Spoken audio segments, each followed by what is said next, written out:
अयोध्या के जिस प्रकरण में ये लोग चंदा चोरी की बात करते हैं, वहां चंदा चोरी नहीं, चढ़ावा से जुड़े हुए एक प्रकरण का मुद्दा आया था। श्री राम जन्मभूमि तीर्थ क्षेत्र ट्रस्ट ने इस प्रकरण में 12 जून को उत्तर प्रदेश सरकार को एक पत्र लिखा कि कतिपय समाचार पत्रों और मीडिया में इस प्रकार की सूचनाएं आई हैं और हम चाहते हैं कि इस प्रकरण की एक एसआईटी बनाकर के जांच करवा दी जाए। श्री राम जन्मभूमि तीर्थ क्षेत्र ट्रस्ट माननीय उच्चतम न्यायालय के द्वारा गठित एक धर्मार्थ ट्रस्ट है। राज्य सरकार इस मामले में कोई हस्तक्षेप बिना ट्रस्ट के आग्रह पर या माननीय न्यायालय के आदेश के बगैर कोई भी निर्णय नहीं ले सकती थी। ट्रस्ट ने अपील की, अनुरोध किया, राज्य सरकार ने 13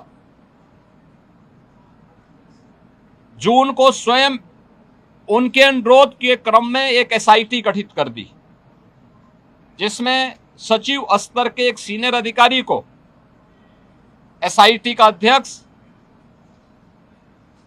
आईजी रैंक के एक अधिकारी को उसका सदस्य और वित्तीय मामलों के विशेषज्ञ एक स्पेशल सेक्रेटरी रैंक के अधिकारी को उसका सदस्य बना करके इस एसआईटी को काम दिया गया कि वह अपनी रिपोर्ट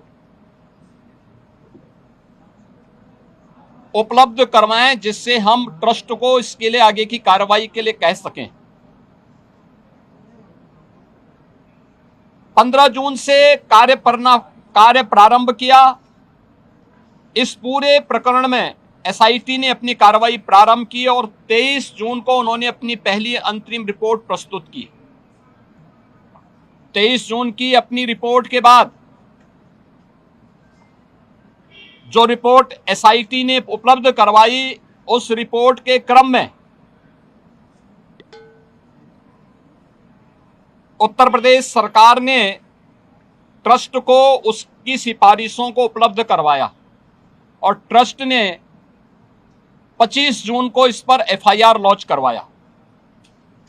अयोध्या में एफआईआर लॉन्च हुई। एफआईआर लॉन्च होने के बाद उपलब्ध साक्ष्य और प्रमाण के आधार पर कुल 8 लोग पकड़े गए, जिनमें 6 लोग